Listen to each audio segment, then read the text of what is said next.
In this next chapter, we'll look at RNA secondary structures and how to predict the structure if you're only given the sequence. And I realized that we haven't talked much about RNA, so we'll talk a bit more about the biology quickly in the usual way with some videos and pictures. And then I'll introduce formally what the problem of this prediction, structure prediction problem is, and what we can do there. First of all, we've already talked about RNA in one context at least, namely in the central dogma of molecular biology. But there it was only used as kind of a boring part in the machinery to produce proteins. And here in this unit, RNA is kind of a center stage as a first-class citizen, part of the function in cells. What is RNA? It stands for ribonucleic acid. It's similar to DNA. It's formed of this chain of sugars, and the type of sugar is slightly different in the two, which means they look almost the same often, but the RNA backbone is slightly different. It's a bit more sticky because there's one more of these hydroxyl groups that can form bonds. Whatever the chemistry in detail, this is for a different lecture. For us, what's important is that as for DNA, there's 4 different bases that usually occur and that you can use to chain together in a molecule. Unlike DNA, it's usually just a single strand. So DNA, always the 2 reverse complementary copies that then twist into the double helix. For RNA, usually just a single strand that still does twist. We'll come back to that. We've seen the messenger RNA as the key role in protein synthesis, where again, you may remember this picture, it's a bit small here. In the nucleus of eukaryotic cells, you have DNA. There is a copy created from the DNA, and the copy consists of RNA. That's the messenger RNA, which then travels out to the ribosomes where it's translated to protein. We've talked about that in detail. Fascinating in its own right. However, this is not all that RNA does. There's many other roles that RNA serves, and there's even, I think it's not more than a hypothesis really, but the hypothesis of the RNA world, that potentially RNA was there first, and initial life forms, when life first evolved, consisted just of RNA, and kind of the more stable DNA came after. I mean, invented is the wrong term. I'm not sure. It randomly formed a bit later. RNA can otherwise serve most of the roles. It can preserve information like genes. It can have an active function in biosynthesis, and it can perform most functions that we now attribute to proteins. So in a way, it makes sense that if you had just a single building block, it might have been RNA. Okay. The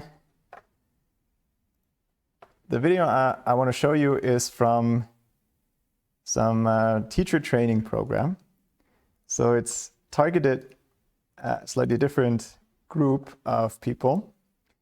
But I think they have the nicest visuals to quickly grasp what this is about, which is 3D printed structures. Let's see.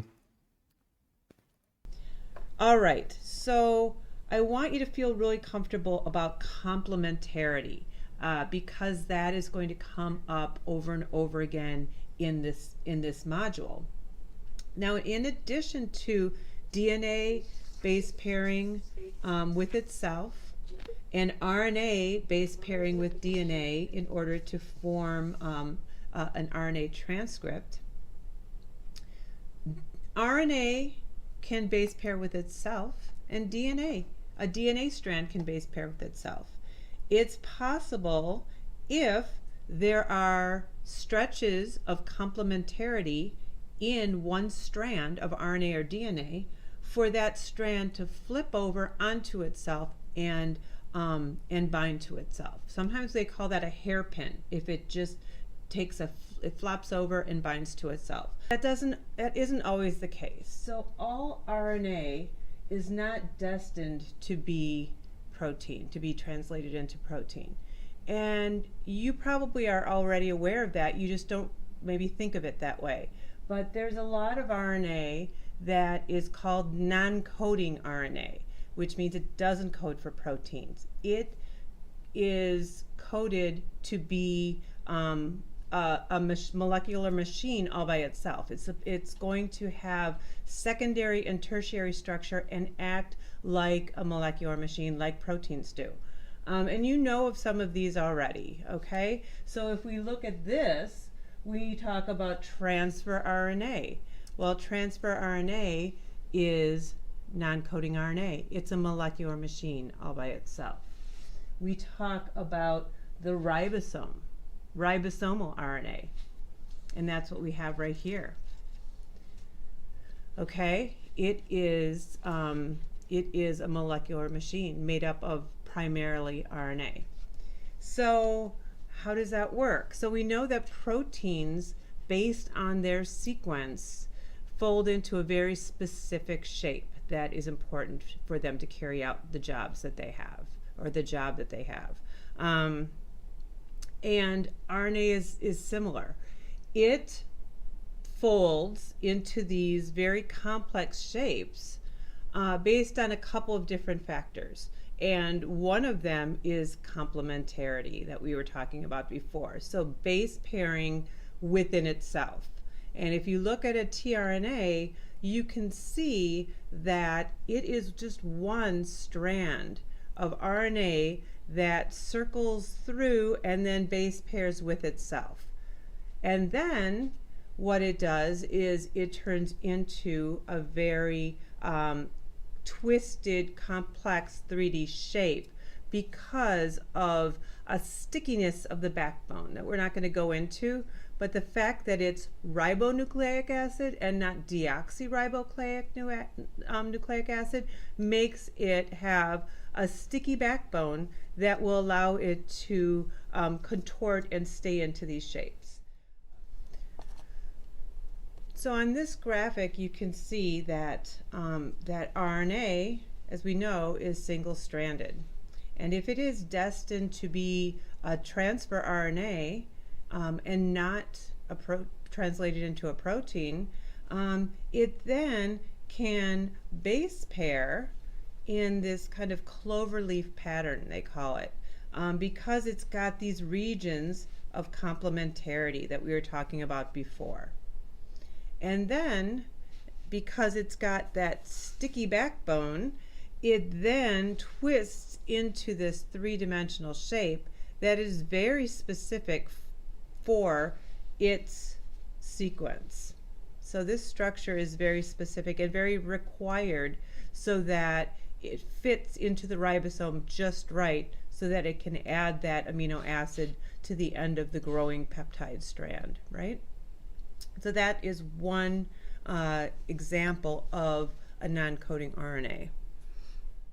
Okay, so in addition to transfer RNA, you are also aware of of something called a ribosome, and that's what this purple structure is here. But this is.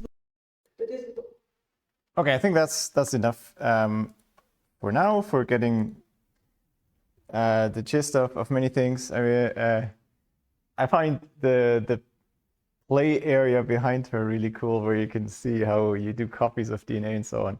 Feels like a fun thing to have. But apart from that, there was a lot of detail already in there that we'll come back to a bit. I feel seeing it in real 3D is kind of more helpful, even if it's just a video, than the animations. I tried for myself. There's certain things that in the abstract model I'll show you seem plausible, but then they don't really work in the three-dimensional reality. Okay, so apart from the functions that were mentioned, like the transfer RNA that translates from genetic code to proteins and the ribosomes that puzzle proteins together, many other functions are known. And one key property why biologists care about the function, apart from predicting, care about the structure, apart from predicting what the function in the cells is that for RNA, often the structure is preserved among different species, but maybe the sequence isn't. So if you were to look for parts in the genome that correspond to the same function, they might, as kind of the letters in the genome, look very different, because exactly what basis you have is irrelevant if they don't change the shape. And so you can make substitutions as long as they're paired in a way that they don't change the structure. They don't really affect the function. But if you want to detect similarly working molecules in the genome, you have to, instead of just the sequence, look at the structure. Otherwise, it doesn't make sense. That's the other reason why people care about predicting the structure a lot. Okay, how do people even know how to make these 3D models? How do we know that they are somewhat realistic? There are lab techniques that you can use to get the 3D structure. I think I mentioned this very briefly when we were at the very beginning of the module, talked about protein sequencing. Remember the turnpike problem and these things. In the end there, I said the much cheaper way is to throw the molecule into a mass spectrometer, break it into random fragments, and then throw it into a mass spectrometer. If you want the actual 3D structure measured, that doesn't work, but you can clean up the protein or the RNA so that you have it in very pure form. Then it can crystallize, and these crystals you can throw in an X-ray and observe the pattern. It's a very indirect metric. It's a bit like computer tomography. So very a lot of indirect reasoning about the structure involved. Needless to say, it's also expensive and very laborious. So you can do this for some important molecules, but people are very interested in doing cheaper alternatives. Unlike for proteins, the alternatives from the machine learning side of things don't seem to work for RNA so well yet. And the main reason is lack of data. We'll come to that a bit later again. I want to show one quick animation that shows another problem that after that video, kind of as a disclaimer, we'll ignore. And that's the fact that there's not just a single structure usually, but rather RNA. All right. So that we had. That's the one. So they like that.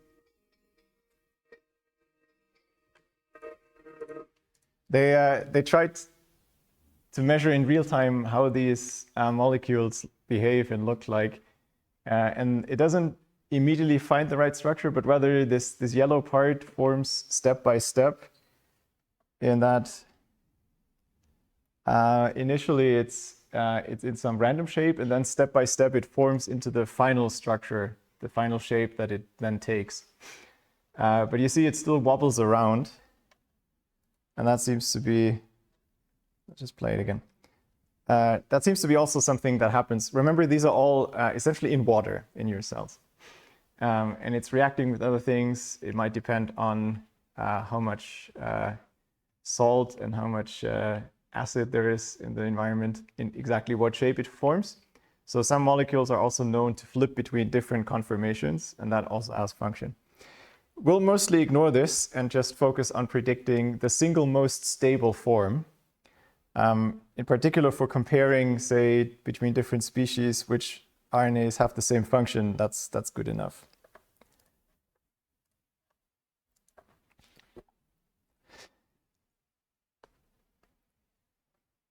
What we'll also look at here, because there's not enough data to do much better, are de novo approaches, which means we're just given the sequence and out of nothing we try to predict what the structure could be. So most of the models will have to somehow just incorporate the chemical knowledge of what conformations are stable and not use much else.